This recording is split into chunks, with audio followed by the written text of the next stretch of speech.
So, this is another message. This is a WhatsApp message. An inquiry. So it reads, I'm the guy that called you. My Peugeot 406 Prestige is consuming fuel much. More like consuming fuel too much. I've checked my exhaust and no leakages. I've changed fuel pump and fuel filter and have used injector cleaner to clean my injector nozzles. Still have high consumption. It consumes about 15 liters for about 80 kilometers. That is about 2,175 naira. Um, Also, if I want to overtake, it's very slow and it does not peak fast. Also, I changed, is it? Timing. I believe you meant to say timing belt. So it says I also have changed timing belt, but didn't change the water pump and tensioners. Will it have a negative effect? First of all, please, when you I just want to state this on generally. When you are making a request, or you want to make an inquiry, or want to lay a complaint or buy your Peugeot vehicle or PSF vehicle, and you are seeking for a solution to your problem, please be specific about your vehicle systems. No, you said when you called me on the phone, I'm talking right now, like the person that sent this message. When you called me on the phone, he said he has been following me, or leading up my post, or been following me online. So if you have been doing that, you should have known that my the way I respond to posts, to queries and stuff and things I usually talk about, that you have to be specific. You have to you don't just assume that the person knows or your vehicle. But the 406 has so many engines, they have so many ECUs, they have so many, there's so many, they are not the same. The systems are different, so I need to understand to know how yours work, know which one I'm dealing with, which engine, which ECU, which kind of wiring system. Is it D8 or D9? Is it Vambus or Cambus? If you don't know all those things, I mean, if not for anything, at least state your engine first. Because all these things right now, I don't know which system yours is, so I just have to assume. It's more like I'm be doing guesswork now. That's what it means. I know a lot of people still have this kind of mindset with the way local mechanics operate.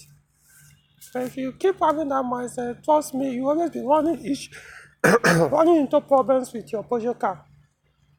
Because that's what usually causes these abuses. When you don't understand your car, you will just treat it as if it's 504. It's not 504. 504s are bad with those older systems that can apply all those guesswork and nothing will happen. But these ones are electrically controlled, so any guesswork most times will damage your vehicle. Let me leave it at that. So he said, your 406 purchase is consuming fuel too much. Well, since you are the owner of the car, probably uh, maybe you experienced sometimes when the consumption was okay, but now it has gone back. Because I know fuel consumption is subjective. For some people, it may not be that what they consider high fuel consumption is okay, while some no, it's too much. And of course, there is a particular quantity of fuel the car is designed to consume if used at certain conditions or if all these the vehicle parts are intact. So I've checked my exhaust and no leakages. Honestly, as much as exhaust leak may have slight fuel or have a slight effect on your fuel consumption, I don't think it will be that much. Yes, high fuel exhaust leak, from my own experience, doesn't really affect fuel consumption that much, especially if it's after the catalyst or the monitoring sensor. It only have much effect when there is a very big crack or is even cut off completely from the port. That's where you may even experience that. Other than, or if it's just ordinary leakage, trust me, look for the problem elsewhere, not from the exhaust. Or like I said, unless the what's it called, the leakage, exhaust leak is coming from somewhere around the oxygen sensors, then yeah, it may have effect on your fuel consumption. I've also changed fuel pump and fuel filter, and I've used injector cleaner to clean my injector not to stay high consumption, fuel consumption. Like I said, if you have been following, if truly, as you claim, you've been following me online, reading about my perspective and solutions I give to people on their Peugeot car issues, you would have known that what you did is something I strongly disagree with or advise people against. Why I don't understand this attitude of once there's a small problem with your car, you just start throwing in parts. Why change your fuel pump if your fuel pump is not? How did you come to the conclusion that your fuel pump is bad? Just because your car is consuming fuel, you assume it's fuel pump. I don't understand Nigerians. You just like wasting money, and most times you end up removing a good working part and introduce a bad one. It's possible that the initial fuel pump in that car is probably is better than the one that you now put. Low fuel, see, fuel pump can increase fuel consumption, yeah, but there are so many symptoms that comes with it, which from what you're even saying here, it doesn't even reflect that much. Yeah, I know you talked about where it doesn't pick up when you want to accelerate, but that's not even one of the symptoms or the major symptom of weak fuel pump. Because if what you're saying, if a car is sluggy, what you explain there is, for example, it says also if I want to overtake it's very slow, it doesn't pick fast. It's sluggishness, and sluggishness usually caused by excessive fueling. When there's too much fuel in your combustion chamber, the car will the struggle to move. The engine will be producing. If you pay attention, you're supposed to even be seeing black soot on your exhaust, or it may even be bringing out black smoke. It's excessive fuel. It's excess fuel when you go into the chamber, combustion chamber. That's when you do that kind of thing. If your fuel pump is weak, it comes with its own symptom. Your car will have start sometimes, or when it starts, after a while, it will start shooting or idling, or when you are climbing hill, it will start, the power will start dropping.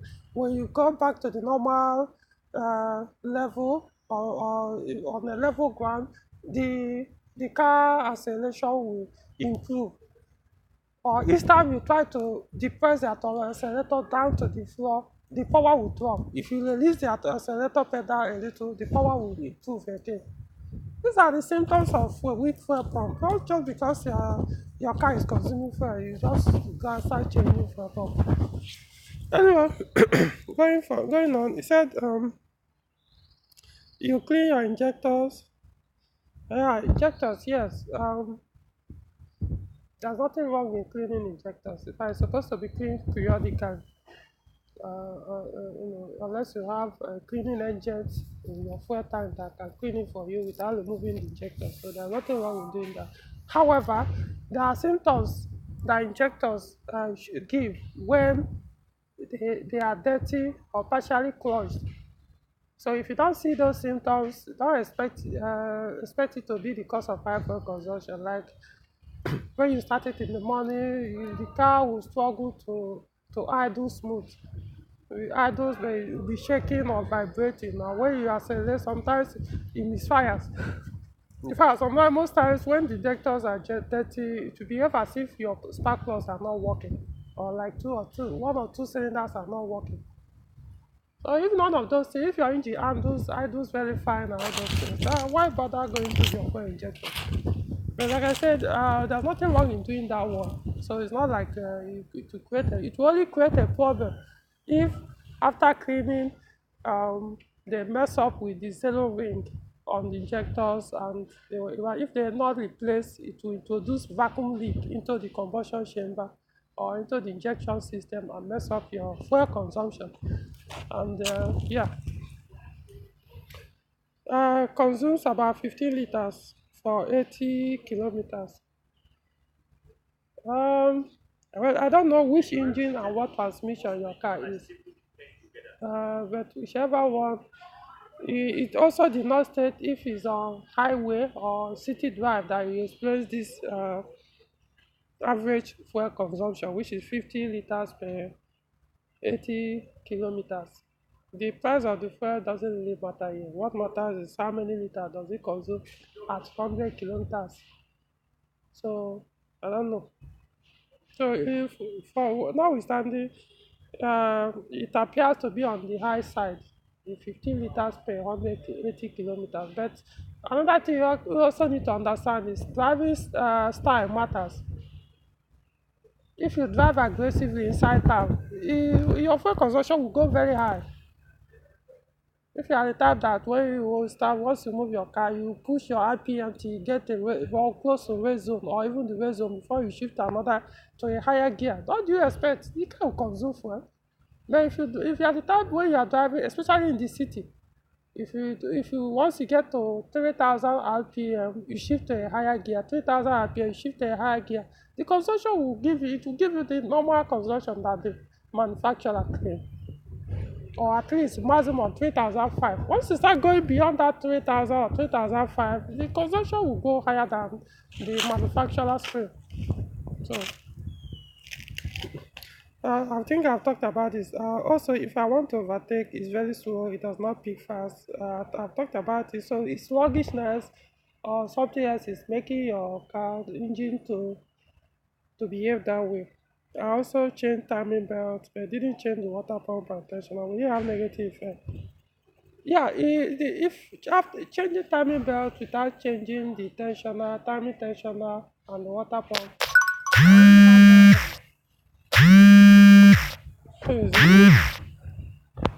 we only have negative effects if the tensioners, when the tensioner is weak and the water pump is also weak and you didn't change those ones and you put a new belt on the old or the weak tensioner and the water pump, yes, to have negative effect on the belt.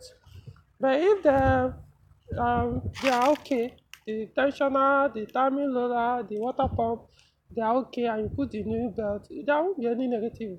The only negative effect you will have is because they are no longer new. It means the new belt will last longer than the tensioner and the loader. So what my point is, you can't rely that that belt will serve you for 4 years without before replacing it, because if the low light becomes weak before it gets to that 4 years, or if the tensioner becomes weak or the water pump becomes weak, no, water pump not necessary, but the tensioner and the timing low light, they become weak, they can affect your time, the new timing belt. The timing belt will struggle to pull those tensioner and the roller, and then it will weaken it. Sometimes it may even cut it as an abrupt reset. If the tensioner becomes very more like it ceases from spinning, or the roller ceases from spinning, it's going to damage your belt within few minutes. There's no doubt about it. So that's the only way. But in terms of whether because the tensioner is old or the time water pump is old, if that is the cause of your high fuel consumption, no, it has nothing to do with that.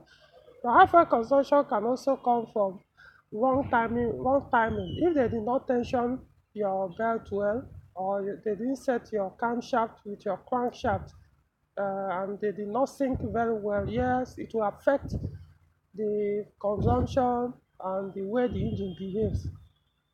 So those are the things you have to. So I don't know if it has any effect, but most times it's usually the injection system that cause this type of symptom you are having. So these are the things you have to. So to put it in a very simple way, just go and diagnose your car properly. I don't know where you are. If you mean, like you said you've been following me online. If you've been doing that, you know that I always tell people go and diagnose your car. Start with scanning. It doesn't matter. I know people always do this, and that it will not stop me from saying that because yours will never be different from others. As far as I'm concerned, as far as modern project car is concerned, I always tell people scan your car, diagnose your car properly. You will say the next day another person will come up with the same thing, you know, the same issue the other person complained, and you also give him the same this thing. Another person will even after reading that thing, you keep wondering why are they expecting different thing, doing same thing over and over, expecting me to give them a different solution. It's the same thing. Diagnose your car very well, go and put a scanner, start with scanning. Then after scanning, there could be other physical check to do, like checking of what pressure and the rest to know where the fault is coming from. Otherwise, you'll be just wasting your money, changing part that may not even the problem, creating more, complicating the issues. You will remove something that works.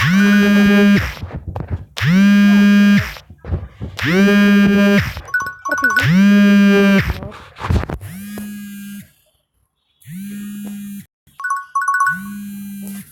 So, I think I will have to.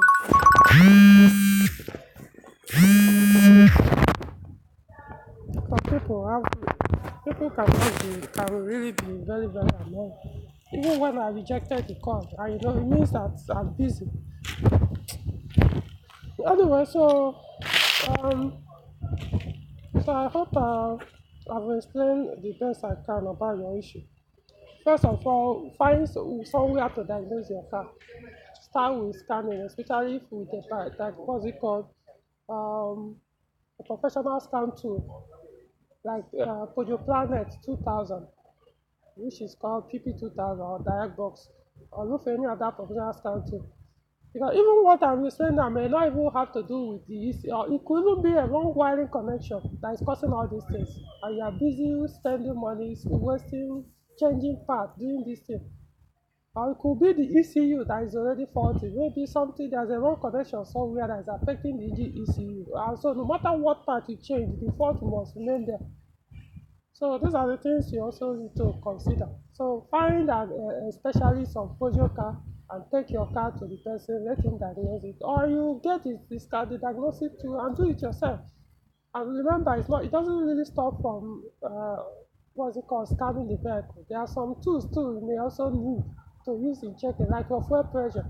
It's not your scanner that will tell you how good your fuel pressure is, whether your fuel pump is good or your fuel pressure regulator is bad. He has a tool, he has a pressure gauge that will do that one. Then now something else I also need to point out. Since you said your car is Peugeot 406, but you didn't state the engine, and you didn't state the whether it's EW10J4 or whatever. But I do know for a fact that the Peugeot 406 produced by Pan Nigeria with EW10J4 engine, which is 2.0 liter uh, fuel engine. Yeah. So that particular engine comes with a system or with injection system that pan puts in the vehicle, such that if the oxygen sensor, which is the upstream oxygen sensor, when it fails, it doesn't show on scan 2. 95% of the time it doesn't show on the scan 2. So the only way to actually rule it out that the problem is not the oxygen sensor is to put a good working one.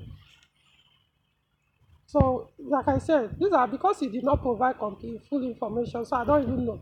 So it's now up to you to figure out which engine is in your 406. Is in your 406 pan production or falling production? So if it's falling production, I'm not saying, but most times here when the oxygen sensor fail, it will indicate on the scan too. But for pan production, like I said, now almost 98 or 97% of the time I've diagnosed them with and eventually found the upstream oxygen sensor as the culprit. They did not in any way show on the scan too that the oxygen sensors were not working. Most times, the only time unless I now go beyond checking the fault log, I'll do a live test, then see the way the oxygen sensor behaves. That's when most times I'll just conclude. From there, I'll get what I need, that the oxygen sensor is the culprit, or one of the culprits affecting the vehicle system. So in that case, if you call, if, that's where you also need a professional stand to check certain things, or you just get a good working oxygen sensor, swapping to see if there will be any improvement. So I don't know. The information you provided is not enough. So I just have to act on what you have, then figure out the rest. If you have more information, you can always post it on the video comment section and I will respond. All right. I think that's it for this video.